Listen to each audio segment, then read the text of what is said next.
Everyone, সবাই কেমন আছো? আশা করছি সবাই ভীষণ ভালো আছো, আর আমিও খুব ভালো আছি। তো সকাল সকাল ঘুম থেকে উঠেই আগে গেলাম একটু ফুল তুলতে আমি। কারণ দেখো, গাছে আজকে সাদা ফুলগুলো ফুটেছে, আর এই ফুলগুলোর গন্ধটা না ভীষণ সুন্দর, দারুণ মিষ্টি গন্ধটা, মানে গন্ধটা মনে হয় নিতেই থাকি সমানে, এত সুন্দর গন্ধ। তো এই ফুলটা না মানে বছরে একবারই ফোটে, আমাদের সিজন বছরে একবারই ফুলটা। তো আমি না সারা বছর ভুলেই যাই যে আমাদের সাদা ফুলের গাছও আছে। তো এই কটা তুললাম, আরও দেখি ওই সাইডে আরেকটা ডালে আছে, তারাও দেখি।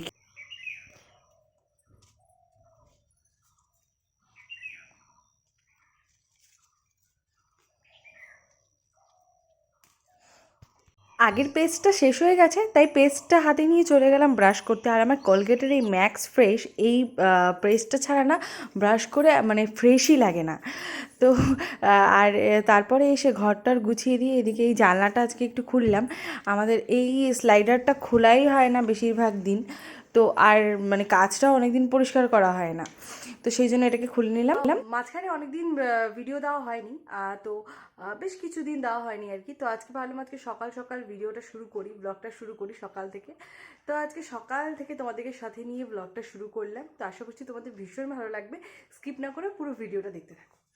জানি না আমাদের গাছগুলো কি হয়ে গেছে, বাইরে মানে হাওয়া বাতাসে হয়তো দেখো না গাছগুলো মানে পুরো ডালগুলো হেলে হেলে পড়েছে, আর মাটিটাও বেশ শুকনো হয়ে গেছে, আজকে জল দিতেই হবে। আর ওইদিকে বাইরে বৃষ্টি পড়লে না, ওই যে এই এই জায়গাটার থেকে আমাদের জল পড়ে এই বাইরে। তো এখানে আমরা জুতোগুলো রাখি, তো এখানে না জুতোগুলো ভিজে যায় আর কি এইখানটাতে। তো ওই উপরটা থেকে না একটু জল পড়ে মানে বাইরের সিঁড়িতে, তো সেই জন্য জুতোগুলোকে এখানে নিয়ে এসে রেখেছি। আর তোমাদের আমাদের বাইরের অবস্থাটা দেখাই, বেশ কিছুদিন তো তোমরা দেখোনি। তো দেখো কীরকম জঙ্গল হয়ে গেছে বাইরেটা, গাছগাছালিগুলো কীভাবে, আর তোমাদেরকে দেখাবো ওই দিকে, ওই দিকে গোলাপ গাছগুলো। তো যাই হোক, পরে বাইরে গিয়ে তোমাদেরকে দেখাবো। ভালোই জঙ্গল হয়ে গেছে, যতই জঙ্গল পরিষ্কার করা হয় দুদিন পর পরই জঙ্গল হয়ে যাচ্ছে। তবে একটা কথা বলি, এই যে আলুর সাইজটা দেখো, এটা কিন্তু আমাদের মাঠেরই জমি, মানে আমাদের কাকিদের জমিরই আলু।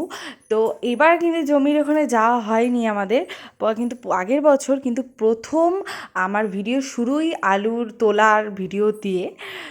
তো আলুটা সাইজটা তো দেখলে। আর এইদিকে আজকে রবিবার, মা বাবাও চলে আসছে।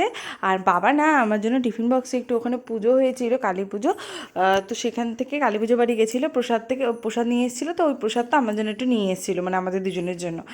আর ওই দিকে আমার বর শুয়ে আছে। এবার আমি বলছি, ব্লগটা তো সকাল থেকে ভালো মতোই আমি শুরু করেছিলাম, মানে সকালবেলা কোনো প্রবলেম নেই, দুজনে খুব সুন্দর মতন ঘুম থেকে উঠেছি, সুন্দরভাবে দিনটা শুরু করেছি। ও দোকানেও গেছিলো, কিছু জিনিস নিয়ে এসছে, তারপরে বসে টিউশনও করিয়েছে। এবার যখন মানে ফট করে ও বসে থাকতে থাকতে ওর মনে হয়েছে যে আমার কোমরে পেছনটা একটু ব্যথা ব্যথা করছে, একটা সাইড মাংসপেশিতে। তারপরে না ও মানে সাত সাত মানে উঠছে, উঠে দেখে যে হ্যাঁ সেই টান লেগেছে। মানে ওর এই নিয়ে বেশ কয়েকবার এরম হলো, হঠাৎই টান লেগে যায়। তো এবারটা একদমই পরিষ্কার বোঝা গেল যে টান লাগার পেছনে মানে কোনো কারণ নেই, এমনি এমনিই টান লেগে যাচ্ছে। আর টানটা লাগার পরে এই দেখো কীরকম অবস্থা, মানে হাঁটতে চলতে পারছে না।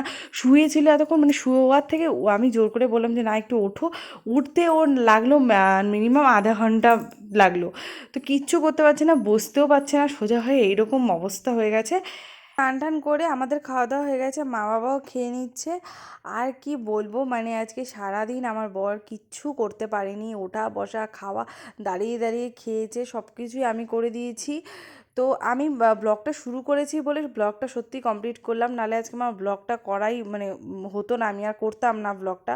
যেহেতু আমি সকাল থেকে শুরু করছি, সেই জন্যই একমাত্র আমি মানে ব্লগটা কন্টিনিউ করছি, কারণ ওর এরকম অবস্থা, মানে আজকে সত্যি মানে বলার মতন অবস্থায় নেই, এমন অবস্থা হচ্ছে আজকে। সব থেকে বেশি মানে আমি না বুঝতে পারছি না ওর এটা কেন হচ্ছে। তোমরা যদি জেনে থাকো আমাকে কিন্তু একটু কমেন্ট করে জানাবে যে এরম কেন হয়। আর খুব তাড়াতাড়ি আমরা ডাক্তার দেখাবো, এর আগেও ডাক্তার দেখানো হয়েছিল, কিন্তু প্রথম একবার দুবার হওয়ার পরে তো তখন এক্স রে রিপোর্টে কিছু ধরা পড়েনি। কিন্তু এখন কেন হচ্ছে, আমি এখন একটা ভালো ডাক্তারই আমাদেরকে দেখাতে হবে। আজ যেহেতু সেদিন রোববার ছিল, তো সেই জন্য রোববার দিনটা দেখানো সম্ভব নয়, রোববারে কোনো ডাক্তার নেই।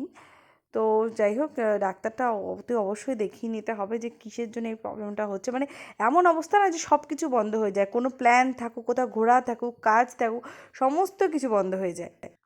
তো সবাই ঘুমোচ্ছিল, ঘুমটুম থেকে উঠে ওইদিকে আমার বর বাইরে গিয়ে একটু উঠে দাঁড়ালো, ও একটু এক্সারসাইজ করার চেষ্টা করছিল।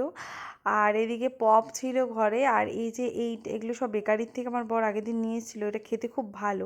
আর মারও যেন এটা খেয়ে খুব ভালো লাগলো, মা বলছিল বা এটা তো ভালোই স্বাদ আছে।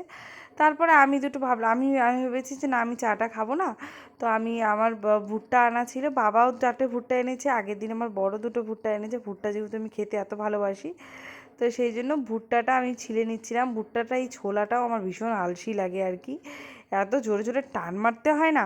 তো যাই হোক, 2টা ভুট্টাকে 2টা গ্যাসে আমি বসিয়ে দিব, কারণ ভুট্টাগুলো ছোটো ছোটো তো, তাই 2টো না খেলে আমার মন ভরবে না আর কি।